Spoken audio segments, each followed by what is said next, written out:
Harry Potter and the Philosopher's Stone, Chapter 13, Nicolas Flamel. Dumbledore had convinced Harry not to go looking for the Mirror of Erised again, and for the rest of the Christmas holidays the invisibility cloak stayed folded at the bottom of his trunk. Harry wished he could forget what he'd seen in the mirrors easily, but he couldn't. He started having nightmares. Over and over again he dreamed about his parents disappearing in a flash of green light while a high voice cackled with laughter. "You see, Dumbledore was right. That mirror could drive you mad," said Ron when Harry told him about these dreams. Hermione, who came back the day before term started, took a different view of things.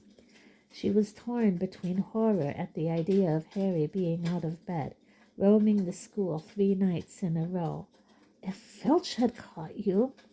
And disappointment that he hadn't at least found out who Nicolas Flamel was. They had almost given up hope of ever finding Flamel in a library book, even though Harry was still sure he'd read the name somewhere. Once term had started, they were back to skimming through books for 10 minutes during their breaks. Harry had even less time than the other two, because Quidditch practice had started again. Wood was working the team harder than ever. Even the endless rain that had replaced the snow couldn't dampen his spirits. The Weasleys complained that Wood was becoming a fanatic, but Harry was on Wood's side. If they won their next match against Hufflepuff, they would overtake Slytherin in the house championship for the first time in 7 years. Quite apart from wanting to win, Harry found that he had fewer nightmares when he was tired out after training. Then, during one particularly wet and muddy practice session, Wood gave the team a bit of bad news. He just got very angry with the Weasleys, who kept dive-bombing each other and pretending to fall off their brooms. "Will you stop messing around?" he yelled. "That's exactly the sort of thing that'll lose us the match. Snape's refereeing this time, and he'll be looking for any excuse to knock points off Gryffindor." George Weasley really did fall off his broom at these words. "Snape's refereeing?" he spluttered through a mouthful of mud. "When's he ever refereed a Quidditch match? He's not going to be fair if we might overtake Slytherin." The rest of the team landed next to George to complain too. "It's not my fault," said Wood. "We've just got to make sure we play a clean game so Snape hasn't got an excuse to pick on us." Which was all very well, thought Harry, but he had another reason for not wanting Snape near him while he was playing Quidditch.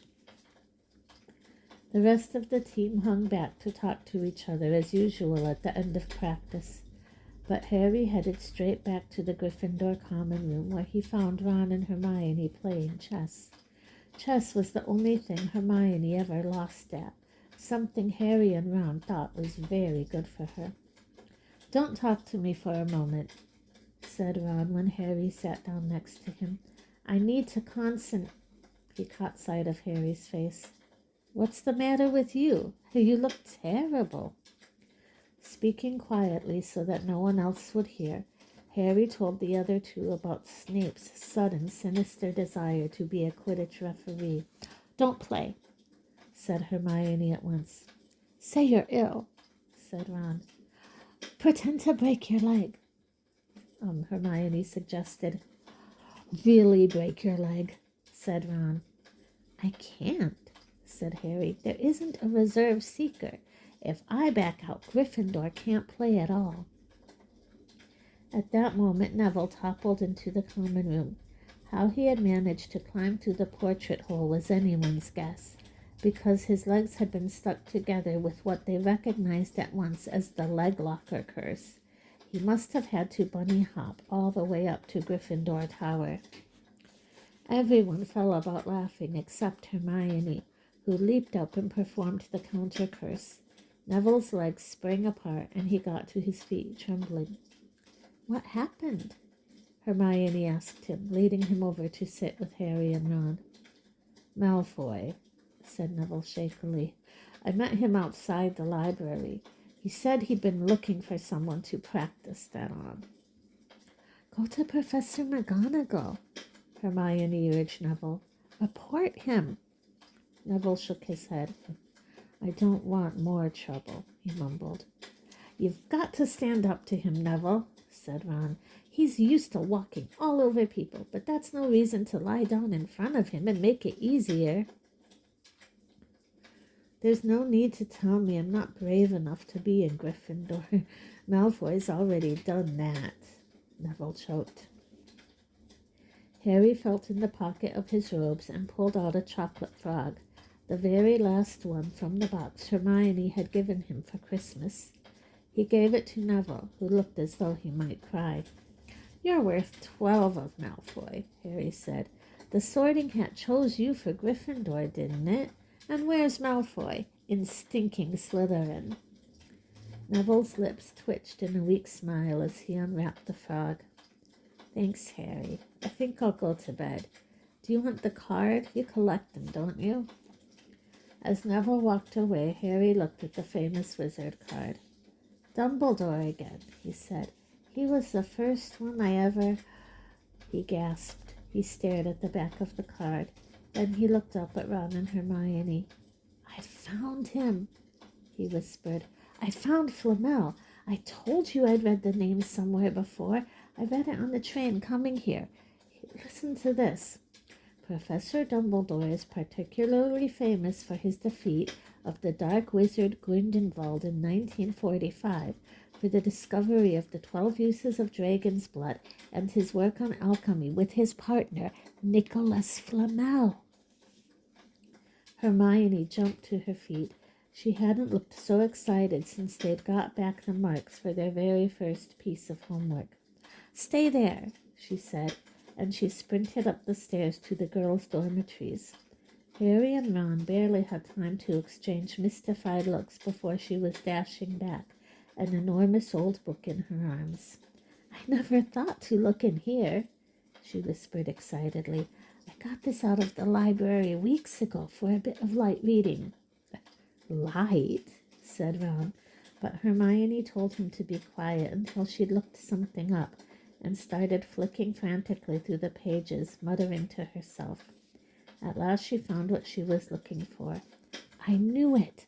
I knew it! Are we allowed to speak yet? Said Ron grumpily. Hermione ignored him. Nicolas Flamel, she whispered dramatically, is the only known maker of the Philosopher's Stone. This didn't have quite the effect she'd expected. The what? Said Harry and Ron. Oh, honestly, don't you two read? Look, read that. There. She pushed the book towards them, and Harry and Ron read. The ancient study of alchemy is concerned with making the Philosopher's Stone, a legendary substance with astonishing powers. The stone will transform any metal into pure gold. It also produces the elixir of life, which will make the drinker immortal. There have been many reports of the Philosopher's Stone over the centuries, but the only stone currently in existence belongs to Mr. Nicolas Flamel, the noted alchemist and opera lover. Mr. Flamel, who celebrated his 665th birthday last year, enjoys a quiet life in Devon with his wife Perennial, 658. See? Said Hermione when Harry and Ron had finished. The dog must be guarding Flamel's Philosopher's Stone. I bet he asked Dumbledore to keep it safe for him because they're friends and he knew someone was after it. That's why he wanted the stone moved out of Gringotts. A stone that makes gold and stops you ever dying, said Harry. No wonder Snape's after it. Anyone would want it. And no wonder we couldn't find Flamel in that study of recent developments in wizardry, said Ron. He's not exactly recent if he's 665, is he? Next morning, in defense against the dark arts, while copying down different ways of treating werewolf bites, Harry and Ron were still discussing what they'd do with the Philosopher's Stone if they had one. It wasn't until Ron said he'd buy his own Quidditch team that Harry remembered about Snape and the upcoming match. "I'm going to play," he told Ron and Hermione. "If I don't, all the Slytherins will think I'm just too scared to face Snape. I'll show them. It'll really wipe the smiles off their faces if we win." "Just as long as we're not wiping you off the pitch," said Hermione. As the match drew nearer, however, Harry became more and more nervous, whatever he told Ron and Hermione. The rest of the team weren't too calm either. The idea of overtaking Slytherin in the house championship was wonderful. No one had done it for nearly 7 years, but would they be allowed to with such a biased referee? Harry didn't know whether he was imagining it or not, but he seemed to keep running into Snape wherever he went. At times he even wondered whether Snape was following him, trying to catch him on his own. Potions lessons were turning into a sort of weekly torture. Snape was so horrible to Harry. Could Snape possibly know they'd found out about the Philosopher's Stone? Harry didn't see how he could, yet he sometimes had the horrible feeling that Snape could read minds. Harry knew, when they wished him good luck outside the changing rooms next afternoon, that Ron and Hermione were wondering whether they'd ever see him alive again. This wasn't what you'd call comforting. Harry hardly heard a word of Wood's pep talk as he pulled on his Quidditch robes and picked up his Nimbus 2000. Ron and Hermione, meanwhile, had found a place in the stands next to Neville, who couldn't understand why they looked so grim and worried, or why they had both brought their wands to the match.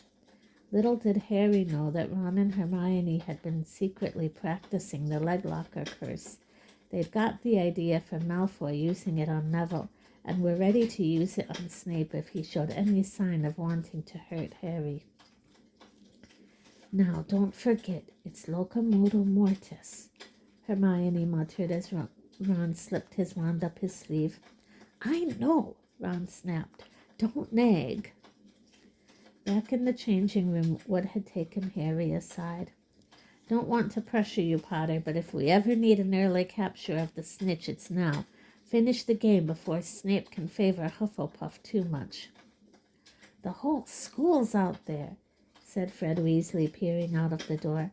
"Even, blimey, Dumbledore's come to watch." Harry's heart did a somersault. "Dumbledore?" he said, dashing to the door to make sure. Fred was right. There was no mistaking that silver beard. Harry could have laughed out loud with relief. He was safe. There was simply no way that Snape would dare to try and hurt him if Dumbledore was watching. Perhaps that was why Snape was looking so angry as the teams marched onto the pitch, something that Ron noticed too. "I've never seen Snape look so mean," he told Hermione. "Look, they're off. Ouch!" Someone had poked Ron in the back of the head. It was Malfoy. "Oh, sorry, Weasley. Didn't see you there."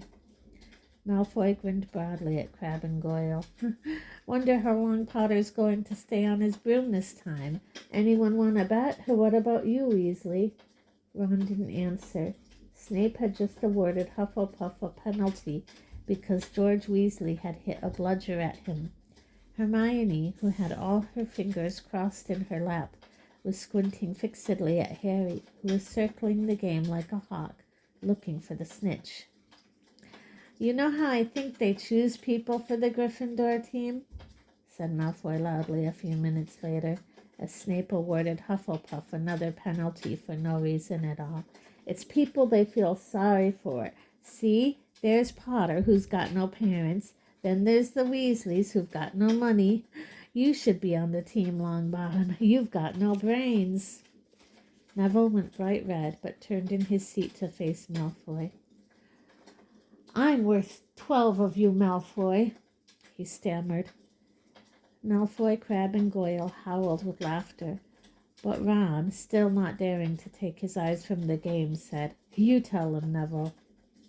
"Longbottom, if brains were gold, you'd be poorer than Weasley, and that's saying something." Ron's nerves were already stretched to breaking point with anxiety about Harry.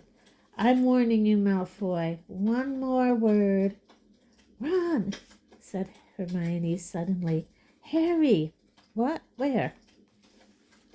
Harry had suddenly gone into a spectacular dive, which drew gasps and cheers from the crowd. Hermione stood up, her crossed fingers in her mouth, as Harry streaked towards the ground like a bullet. "You're in luck, Weasley. Potter's obviously spotted some money on the ground," said Malfoy. Ron snapped. Before Malfoy knew what was happening, Ron was on top of him, wrestling him to the ground. Neville hesitated and clambered over the back of his seat to help. "Come on, Harry!" Hermione screamed, leaping onto her seat to watch as Harry sped straight at Snape. She didn't even notice Malfoy and Ron rolling around under her seat, or the scuffles and yelps coming from the whirl of fists that was Neville, Crabbe, and Goyle. Up in the air, Snape turned on his broomstick just in time to see something scarlet shoot past him, missing him by inches. Next second, Harry had pulled out of the dive, his arm raised in triumph, the snitch clasped in his hand. The stands erupted. It had to be a record. No one could ever remember the snitch being caught so quickly.